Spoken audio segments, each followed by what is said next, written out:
Hey there, welcome back to this week's Class Basics Guide, where we go over the D&D classes and do a very basic rundown of what to expect if you are a new player or a returning veteran that you might want to try something out a little bit different. This week we're going to be discussing the Monk, which is the fleet-footed and focusing on Master of Martial Arts. It is a very well-rounded and very special martial class in terms of gameplay.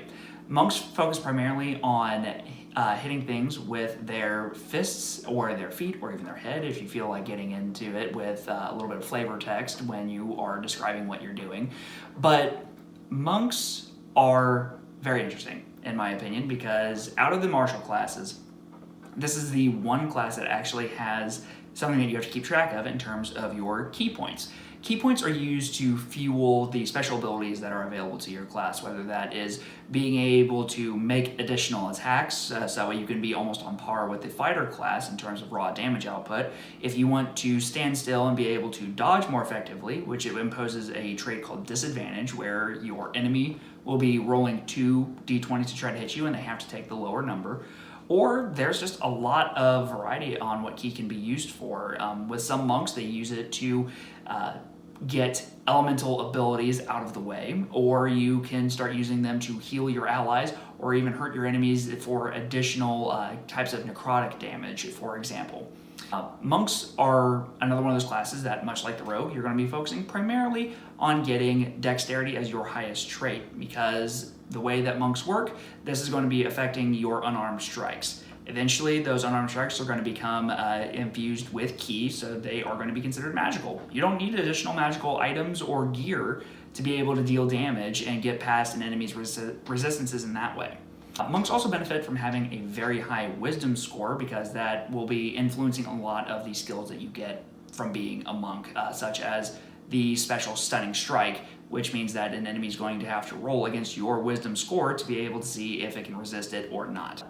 Speaking of ki, there's a lot that can be done with it. I know that we've already talked about some of the basics, but you are also eventually able to start saving yourself through the power of it. You can start slowing your fall because you are almost a magical being when you hit that level in the game, and late game monks are able to be the fastest class out there in terms of raw movement speed.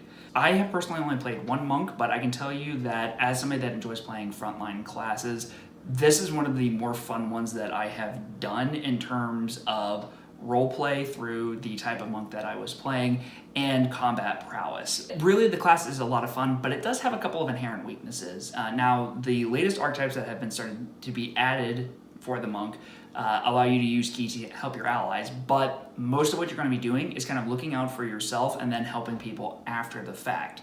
Other than that, the only other thing that you really have to worry about is having a relatively low constitution score, because you have other things that you're going to be needing to have high traits in, such as that dexterity, that wisdom, and then either charisma or intelligence, or if you choose to do so, going into that constitution to make sure that you're a little bit beefier. You're not going to be getting as much health as some of the other classes that we've talked about. You'll only be getting a d8 die plus your constitution modifier every level, but other than that, you have a lot of things in your kit that are going to allow you to dodge out of the way of incoming damage. Another weakness of the monk is that there is a bit of a learning curve to it when it comes to using your ki. The number of key points that you have as a monk are going to be equivalent to the level of monk that you are. So you have to really kind of pick and choose what you want to use these traits on at a relatively early level. Now, you do get these back on a short rest, meaning that if your character is resting, maybe up to an hour or two in game, you'll have those back and you'll be able to start using them again.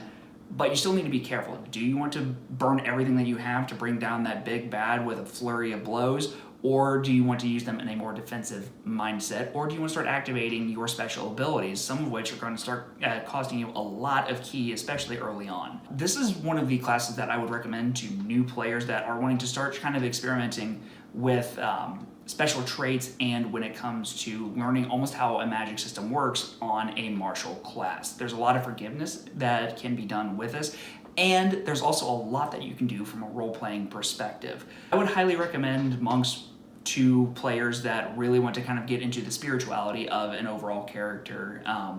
The time that I've played it, it's been a lot of fun. I personally would really like to build another one, And in the campaign that I'm currently playing with a group of friends, we have somebody playing a monk, and it happens to be a character that I'm able to interact with very well because of this almost peaceful mindset that the character has. It's in stark contrast to the rest of our party. In conclusion, this is a character that is a lot of fun in hand-to-hand combat scenarios, or if you want to start focusing on some weapons, you can do so. I would highly recommend that you guys give it a shot because monks can do some absolutely ridiculous stuff that is not available to any other class out there. So now I want to go ahead and throw this out to the community. What are some tips that you have for new monk players, or what's been the most memorable monk that you've ever played? Don't forget to comment below if you have any ideas that you'd like to share, and let's get a conversation going. Don't forget to subscribe while you're at it. Thanks.